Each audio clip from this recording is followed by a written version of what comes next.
What's up, family? It's Caden with Urban Finance. Today, we're going to be doing a review of the narrative of the life of Fredrick Douglas. If you haven't already, please smash the like button and subscribe to the channel. Fredrick Douglas, born Frederick Augustus Washington Bailey, was born in 1817. The specific date of his birth he does not know.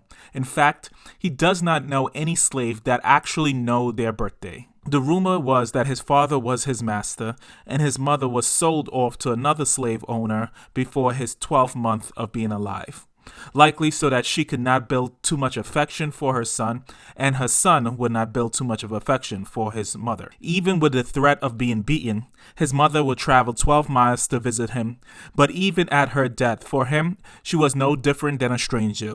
But it was clear that she still loved him. The slave life was such that most slaves would not utter anything negative about their master. Douglas does not remember ever giving a negative answer when asked if he had a kind master.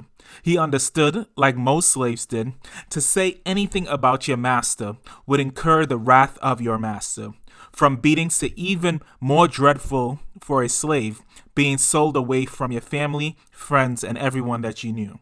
They would be cautious even among each other, because the master would sometimes use slaves as spies to ascertain their views and feeling in regards to their condition. Douglas was sold from his slave master in Maryland and went to Baltimore.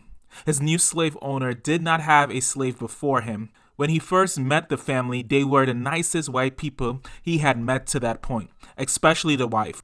Unfortunately, her kind heart but a short time got poisoned by the irresponsible power which was in her hands, and soon commenced its infernal work. Her cheerful eye, under the influence of slavery, soon became red with anger. That voice, which made all the sweeter chords, changed to one of harsh and horrid discord, and that angelic face gave place to a demon. This was the effect of slavery on slave masters. He learned his ABCs from his master wife, and once his master found out about it, he forbade her from teaching him. He said if you give an N-word an inch, he would take a mile. An N should know nothing but to obey his master. By teaching a slave, you would spoil the best ends in the world.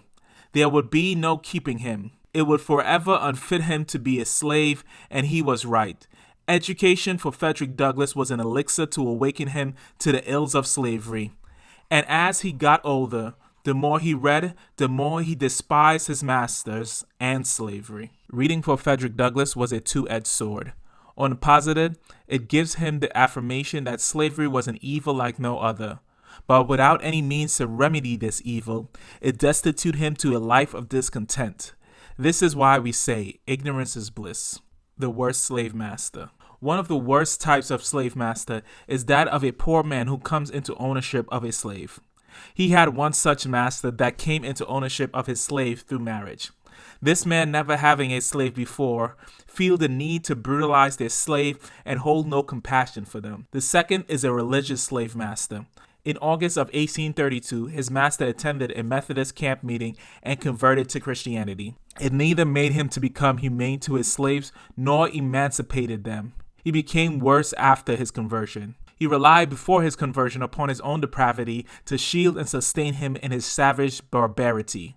But after his conversion, he found religious sanction and support for his slaveholding cruelty. I have seen him tie up a lame young woman and whip her with a heavy cowskin upon her naked shoulders, causing the warm red blood to drip. And, in justification of the bloody deed, he would quote this passage of scripture. He that knoweth his master's will and doeth not shall be beaten with many stripes. I assert most unhesitatingly that the religion of the South is a mere covering of the most horrid crimes, a justifier of the most appalling barbarity, a sanctifier of the most hateful fraud, and a dark shelter under which the darkness, foulest, grossest, and most infernal deeds of slaveholders find the strongest protection. Were I to again reduce to the chains of slavery, I should regard being the slave of a religious master the greatest calamity that could befall me. For all slaveholders with whom I have ever met, religious slaveholders are the worst. On his journey to freedom, he adopted the motto, "Trust no man."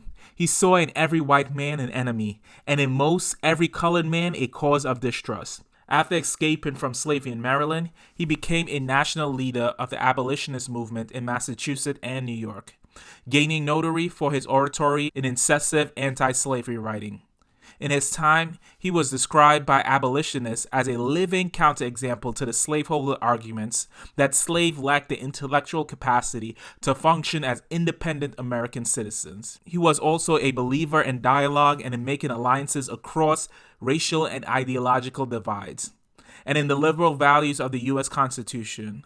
When radical abolitionists under the motto, "No Union with Slaveholder," criticized Douglas' willingness to engage in dialogue with slave owners, he replied, "I would unite with anyone to do right and nobody to do wrong." Thank you for watching. This was a brief review of the narrative of the life of Fredrick Douglass. And if you haven't already, please smash the like button and subscribe to the channel. And even in the midst of this pandemic, remember to live your best life.